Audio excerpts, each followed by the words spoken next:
I mentioned we might look at Quanticore and the syllabus. The Archbishop has frequently raised those two. The two go together. They were published together in 1864. Pius IX was the longest reigning pope in all church history, I think. Or else the second longest after Peter. But I think he's the longest. He reigned from 1846 to 1878, 32 years. He began his reign in with a measure of sympathy for the liberals, who were causing all kinds of liberal nonsense in his pontifical states, because the papacy still was still the king, the Pope was still king of a belt, a geographical belt reaching across the middle of Italy and including the whole of Rome and the Vatican. And that belt guaranteed his political independence and therefore his ability to speak for the church. He didn't have to be afraid of the local police breaking into the Vatican and shutting them up, so to speak. So the Pontifical States is a point that he very much, Pius IX very much defended, but he tried to sort of be nice to the liberals, but all that they did was to exploit him as though he was being weak, and they pushed and pushed and pushed. And finally in 1848 there was a Freemasonic revolution. There was another Masonic revolution all over Europe, but in Rome, including in Rome. And in Rome, it reached the point that he had to flee the Vatican, and he had to disguise himself as an ordinary priest and get into a carriage provided by a French count or something like that, at the back door of the Vatican, and he fled down to Gaeta in the Kingdom of Naples, which is straight south. And he had to stay down south, away from Rome, until things calmed down. He stayed down for a year and a half until he could come back to Rome. But by the time he came back to Rome, he understood liberals. He understood who they were. They pretend to be nice, they say they're nice, they say they will do this and they are bar stewards. He had understood it. And from then on, he was solidly conservative, in a good sense. And that was 1851 that he got back to Rome. And from then on, he defended the church against this modern world of which it had such a taste. In 1848, he had seen, I think they say, his own prime minister, who was administering the Vatican States, Count Rossi, was killed by the crowd under his eyes. I think somebody shot Count Rossi, one of these anarchists, these crazy characters. And then, then when the blood flows, then you realize the liberals have their hands covered with blood. They pretend not to, they do. Look at all the girls who visit the boardrooms on Saturday morning. They look sweet things, they're pretty and so on, but they're killing the children in their womb. That's the rulers. So he then directed the church in a very conservative and anti-liberal direction, and the church flourished accordingly. There was a great missionary epoch, and so on. But the liberal errors were all around, and it was, I think, it was a layman, Denozo Cortes, who first had the idea of publishing a list of the errors. And the idea got into the Vatican, and the idea was kicked around by the cardinals and the prelates and the high-ups, and they sort of decided it was a good idea. So the list was, it sort of expanded and was contracted. It was eventually 80, and there weren't originally 80 errors. It was, I think, they expanded as time went on. And finally they fixed on these 80 errors in the Vatican offices, the theologians and so on, and they published it to the world. And there was a tremendous stink. To this day, it divides liberal Catholics from Catholics. To this day, if you read many a modern English Catholic book, and if it's got anything to do with the syllabus, you look up the syllabus in the index, and you'll see some slighting reference, some patronizing reference. The syllabus, well, of course, that was old Pius VI, Pius IX, and so on. Some. Well, of course, he was a conservative, and you wouldn't expect anything better from him. There were some slighting reference or other, and then you can be sure you've not got a truly Catholic book in your hands. On the other hand, if the book is entirely in favour of the syllabus, then you know you've got a Catholic book in your hands. Boy, these liberals, they are all over the place. Even Catholic liberals are all over the place. And they don't let up. And they are so self-righteous. Oh, it's terrible. They think they know it all, they think they're perfect, they think this, that, and the other. It's frightening. The syllabus was published as an annex to an encyclical called Quanta Cura. And what we'll have a look at is Quanta Cura. We'll begin looking at Quanta Cura tonight, and then we'll look at it tomorrow. I think tomorrow we'll also look at the syllabus, unless somebody has some other bright idea. We'll go over the syllabus so that you can see, you'll have at least a nodding acquaintance with this document, which Archbishop Lefebvre obviously knew and which he kept referring to as a pillar of the Church against the modern world. You'll have at least an idea of what they contain. You won't study them in depth, maybe overread them. You may not study them in depth, but you will have an idea how the Church stood against the modern world. So let's have a look at Quanta Cura. There's only 15 paragraphs, or 15 sections. It's not a long one, it's quite heavy. It's quite heavy and quite dense.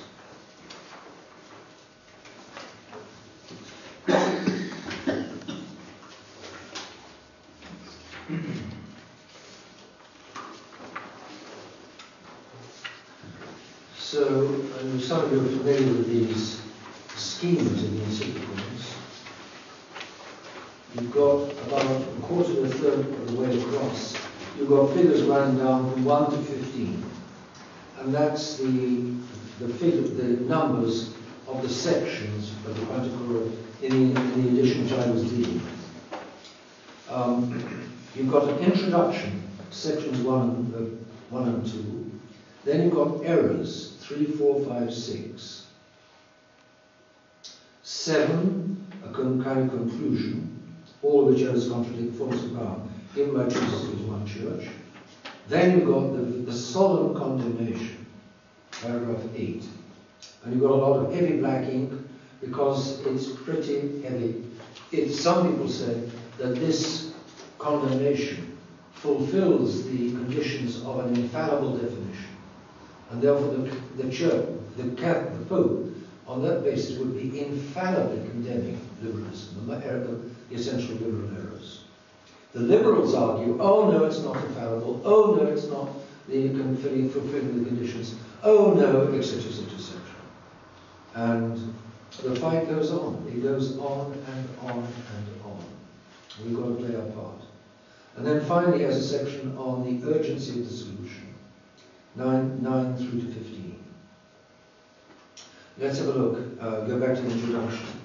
Other popes and Pius IX. With how much anxiety? That's the Latin for. That is in Latin Quanta Cura. If you ask yourself, what is that little hat? What is that hat over the A of Quanta, the final A of Quanta, and the final A of Cura? It signifies a long syllable as is a short syllable. Short would be Quanta Cura. Long, it's Quanta Cura. In other words, the ablative instead of the nominative. The nominative is short, the ablative is long. So Quanta Cura is with how much anxiety? With how much anxiety previous popes have resisted and condemned wicked heresies, O bishops, you know well. So that's, and now we too have, from the beginning of our pontificate, which was now 16 years ago, 64, 54, 44, that's right, 46, 18 years ago. So we have from the beginning of our pontificate condemned today's monstrous errors. Monstrous, notice the word monstrous. And then you've got the errors. The errors classify, divide into two main sections, 3, 4, and 5, and then 6. Against religion in general, 3, 4, 5, and then against the church in particular, This is the 19th century, the Freemasons. The Freemasons are waging a tremendous war against the church. Freemasonry was undermining, soaking through the upper classes, the aristocracy, especially the Latin countries, but also England. It started in England. Masonry is soaking throughout the 18th century, and it bursts out in the French Revolution. The French Revolution is a child of Freemasonry, like the American Revolution in 1776. But the Masons produce revolutions in order to undermine and undercut Christianity, Christendom, Catholicism. The English pretend that English Masonry is not as nasty as continental Masonry. The only difference is that the Catholic Church in England is very much weaker than it is in the various, especially the Latin countries on the continent, and so Masonry doesn't need to be so aggressive. But if the Catholic Church was strong in England, it would be aggressive. And many people think that there's some Mason or other behind the present infiltration and destruction of the SSPX. It's very likely that the Masons have a hand in it. Very likely. So, it's against religion in general, and then firstly in society, 3 and 4, and then in the family, 5. Against the church, you've got, well, we'll leave the church for the moment. Against religion in general, in society, you've got negative errors and then positive errors, 3 and 4. And then you've got the family. Let's look at those first. So what you've got is, and then you're going to come across to a list of 16 errors from A, little a, B, C, D, E, F, G, H, I, J, K, L, M, N, O, P, down to P, and that's 3 to 6.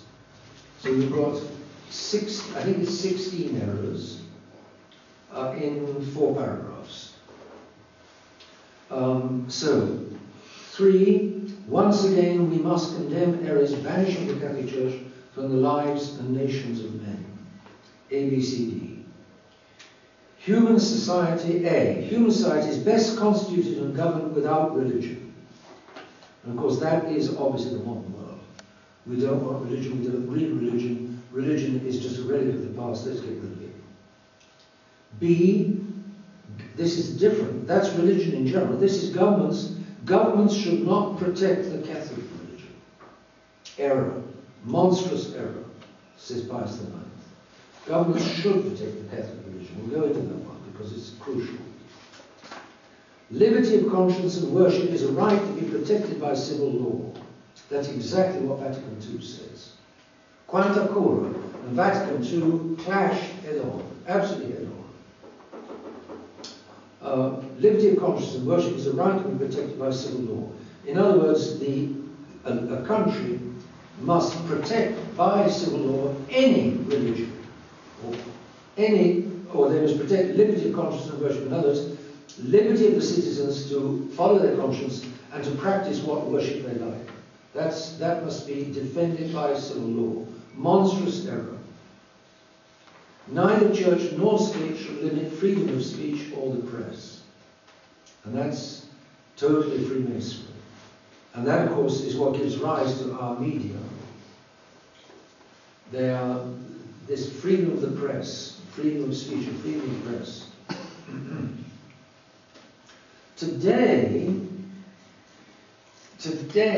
well, in Libertas, in another encyclical, Leo XIII says, there are accidental benefits of freedom of press or freedom of speech, but essentially they are freedom for error, and that's error. Accidentally, in modern times, freedom of speech does protect, to a little extent, freedom of truth against the whole world of error, like on the internet. There is some freedom for truth still on the internet, whereas there's very little freedom for truth in the media today. So freedom can work for good, but in itself it doesn't work for good. In itself, it works equally for good and for bad. In fact, given original sin, it works more for bad than for good. That's it. Liberalism denies original sin. Thomas Jefferson said, just throw out the truth in the marketplace and there it will thrive. If men didn't have an original sin, that would be true. But if they have original sin, it's not true that the truth thrown out in the marketplace thrives. because of original sin, truth thrown out in the marketplace perishes. It gets trampled on. So, freedom of speech and press are, as St. Augustine called them, freedom of perdition. A sane government has got to control, there's got to be some censorship. Today, the very word censorship makes our hackles rise, and we think censorship. But actually, we've got a very strict censorship on our media today, only it's in the favour of the enemies of the church. I don't need to say who they are, but they control the papers, they control the governments, and they exercise a strict censorship. The bookshops, the bookstores. If you want to sell a certain kind of book, it's not going to appear in the bookstores. You're going to have to sell it on a private network of some kind, whatever you can put together.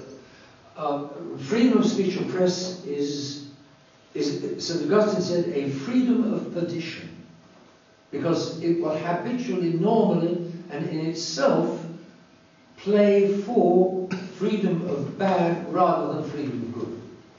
But in certain circumstances, like today, when you've got a tremendous pressure for freedom for what's bad, if you, in the United States, in fairness, it's difficult to, the Americans really believe in freedom of speech.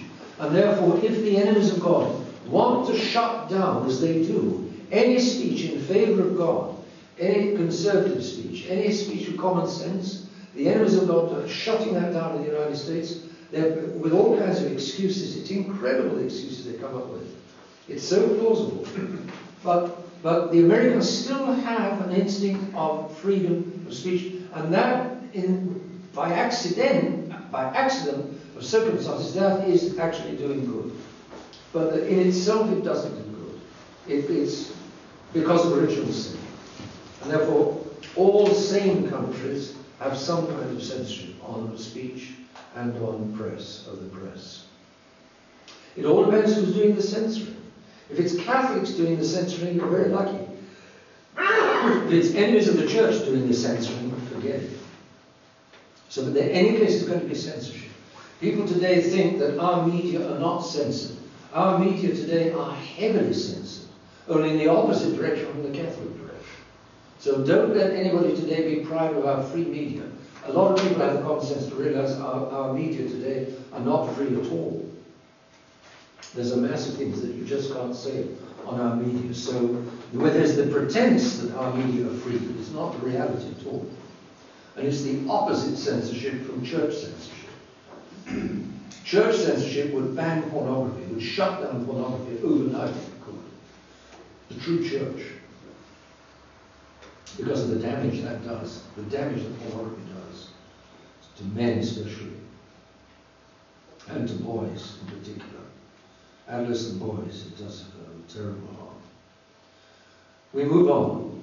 Condemn as banishing the Catholic Church from the lives and nations of men, and which promote materialism and attack Catholic congregations. The will of the people is the supreme law. In the political order, might is right. Which promote materialism and attack Catholic congregations. Now, what's that about?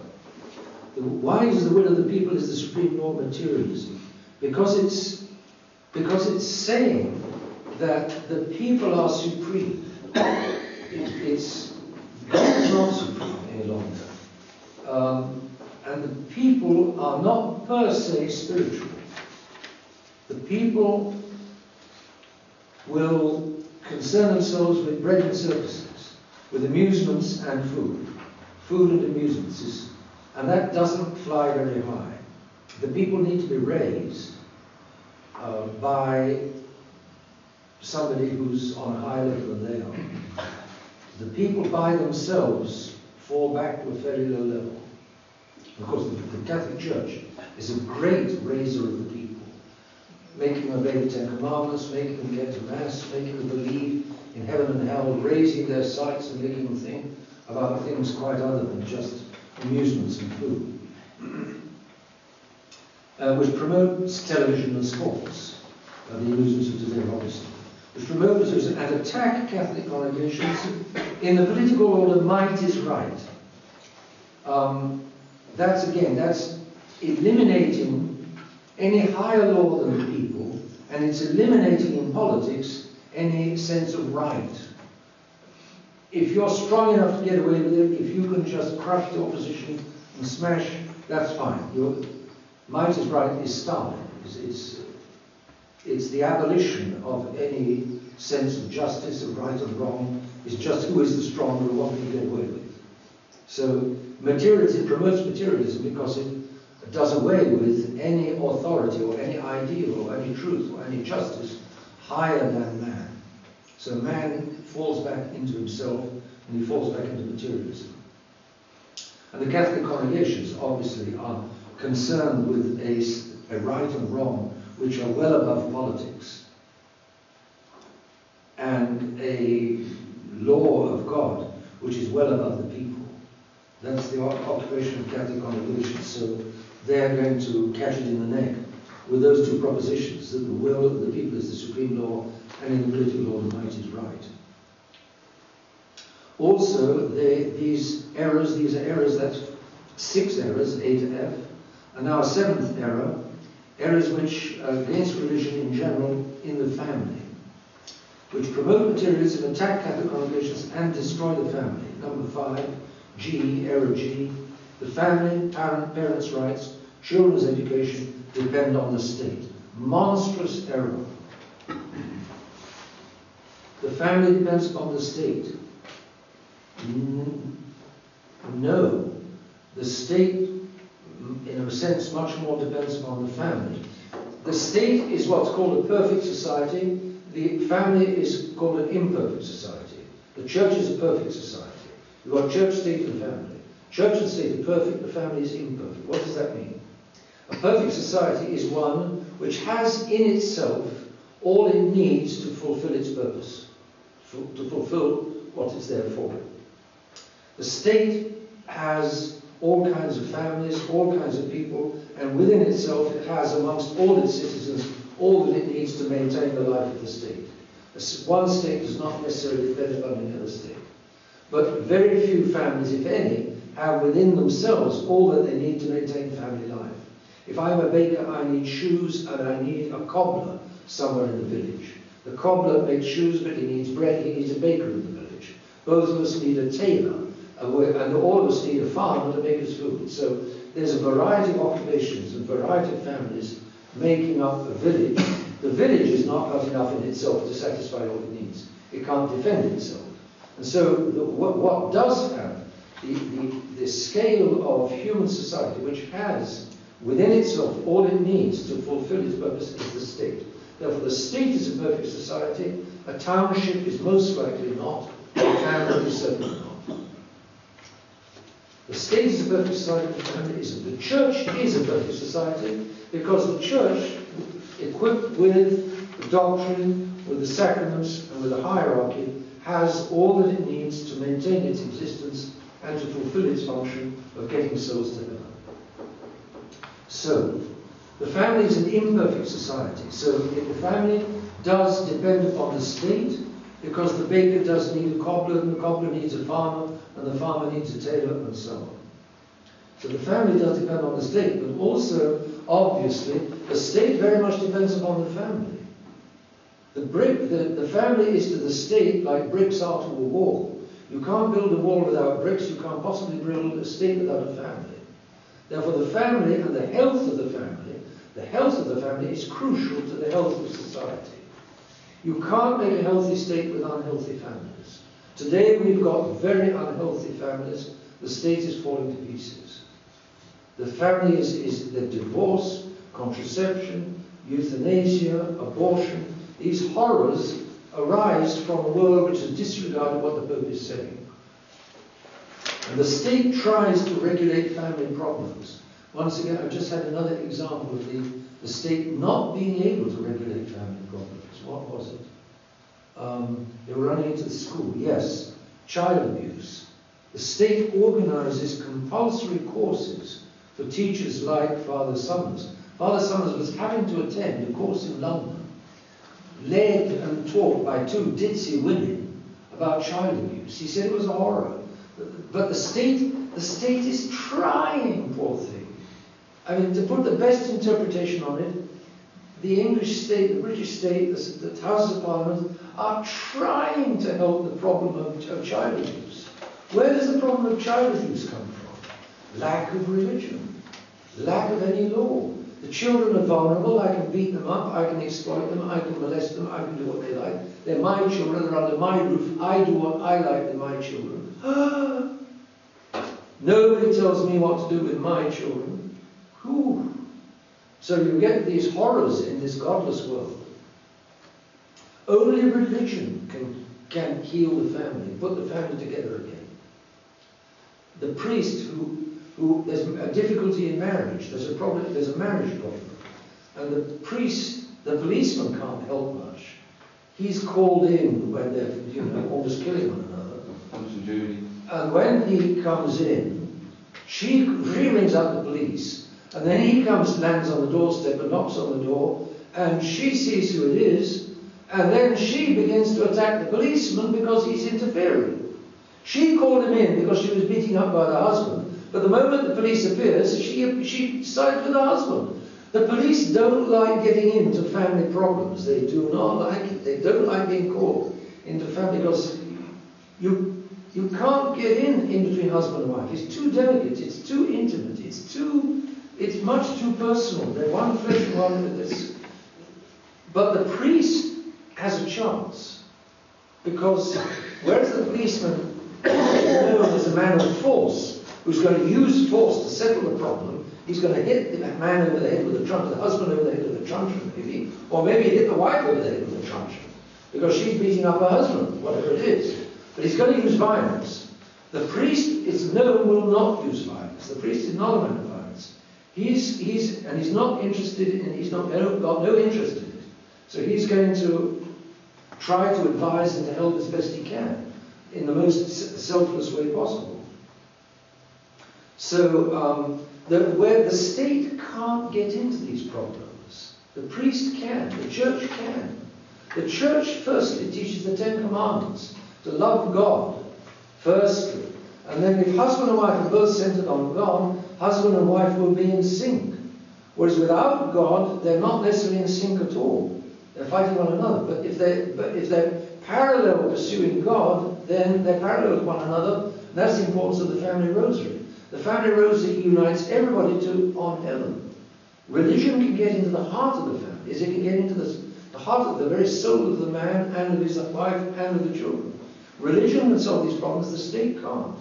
So the state today is trying, it tries, but ridiculous courses on child abuse by two ditzy women. The two ditzy women said to Father Summers, or they said to the class, I don't know, they said, we were looking at all this material about which child are more liable to child abuse, which child are often selected for child abuse, and we read, it's often child of single parents. And both of us realised we're single parents.